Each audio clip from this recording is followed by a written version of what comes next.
everyone is interested in good health. Everyone is interested in preserving his own health and that of his family and friends. That's why we have these meetings, to give you the facts which will help you to guard against illness, which may cause suffering and unhappiness for you and your families.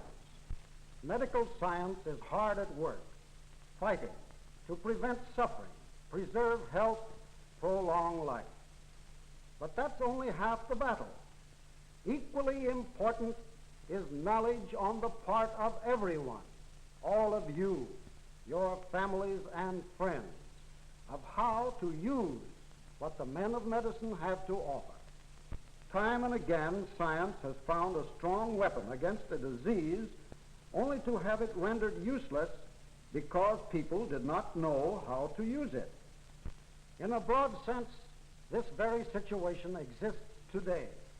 One of the most prevalent of all serious diseases is still causing tremendous suffering and working widespread damage to our national health. May we have the slides, please? Thanks to the microscope, physicians and other students of science have learned to recognize many of the germs which invade the body. Among the many types of germs are these biscuit-shaped invaders called the coccus group. This coccus group includes these: the streptococcus, the cause of many skin and internal diseases, and these, the pneumococcus, the cause of pneumonia, and this is the staphylococcus, which causes boils and carbuncles.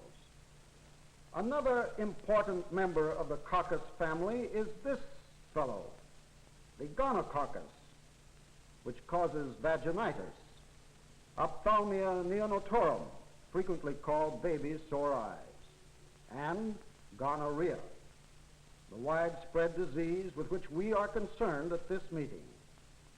Lights, please.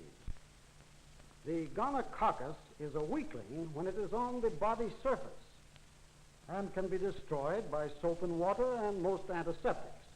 But once entrenched in the tissues, it is stubborn and dangerous.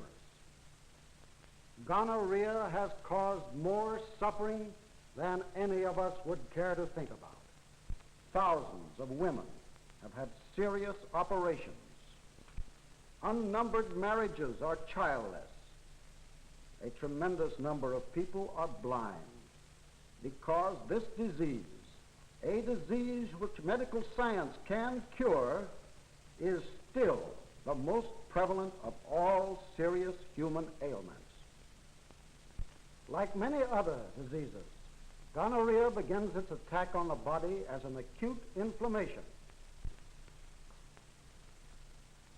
The germs gain a foothold in the mucous membrane which line the sex or urinary organs, and after a few days cause swelling, tenderness, and a discharge. The disease often spreads to the internal parts. In a female, the organs of reproduction are frequently involved, causing great pain and disability. The tubes through which the ovum or egg passes may become permanently closed. If this happens, the woman cannot become a mother. In the male, the same kind of damage often occurs. The narrow tubes through which sperm or seed passes may be permanently blocked. This prevents the man from ever becoming a father. For this reason, gonorrhea is called the great sterilizer.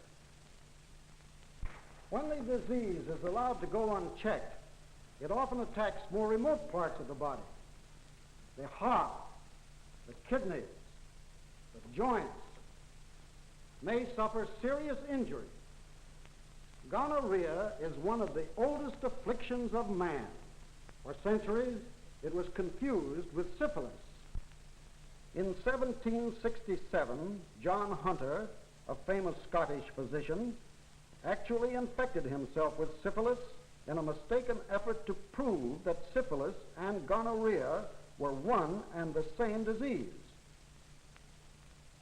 It was not until 70 years later that Philippe Ricord, working in Paris, demonstrated conclusively that syphilis and gonorrhea are two quite different diseases. Finally, in 1879, Albert Neisser discovered the germ which causes gonorrhea. He was the first to see and recognize the gonococcus as the cause of gonorrhea. And his work opened the way to a series of brilliant discoveries by scientists working in research centers in many countries. They grew the gonococcus in their laboratories and produced valuable laboratory methods to aid in diagnosis. They learned how the disease passes from one person to another. They learned that now, as in past centuries, gonorrhea is spread to men mainly by infected prostitutes and by infected men to their wives and families. It spreads almost always by sex contacts, although little girls may sometimes be infected from towels or clothing carrying the gonococcus. One of the great gifts of science to humanity has been the discovery that a silver solution dropped into the eyes of babies born of mothers who have gonorrhea prevents infection and blindness. Until recently, the treatment and cure of gonorrhea was slow and expensive. Hundreds of drugs and dozens of instruments have been used. None was satisfactory. But science, ever searching, has found new methods. One of these is a method which raises the body temperature to fever level, resulting in destruction of the gonococcus. But this fever treatment is reserved for a few resistant cases. The newest weapon is a group of chemical compounds popularly called the sulfur drugs, which are revolutionizing the fight against the gonococcus. Today, modern treatment under a physician's care cures at least 8 out of 10 cases, cures and stops the spread of the disease. Medical and chemical research have already done wonders, but they are continuing the task of developing even better and safer methods of treatment. But though these drugs are effective, they are not without danger.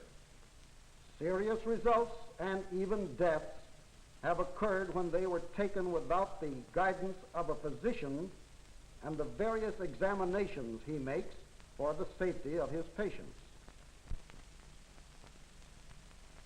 An infected patient must always remember that a physician is needed to cure and prevent the spread of gonorrhea. Avoid advertised remedies. Avoid quacks. Don't attempt self-treatment. All are extremely dangerous. Mere disappearance of symptoms does not mean that the patient is well. Only laboratory tests can finally determine that. And only a physician can be trusted to administer safe and effective treatment. Yes, most cases of gonorrhea can be cured quickly and easily.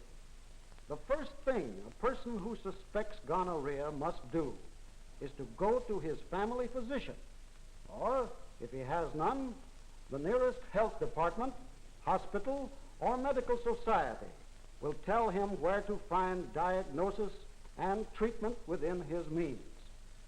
All over the United States, thousands of capable physicians, hundreds of reliable clinics, and scores of health officers are finding, treating, and preventing gonococcus infections.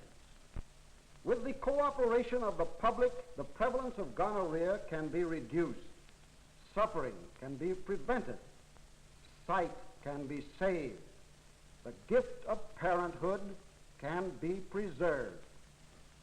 It is everyone's job, yours and mine, to see that the facts about the dangers and the cure of gonorrhea are known to everyone.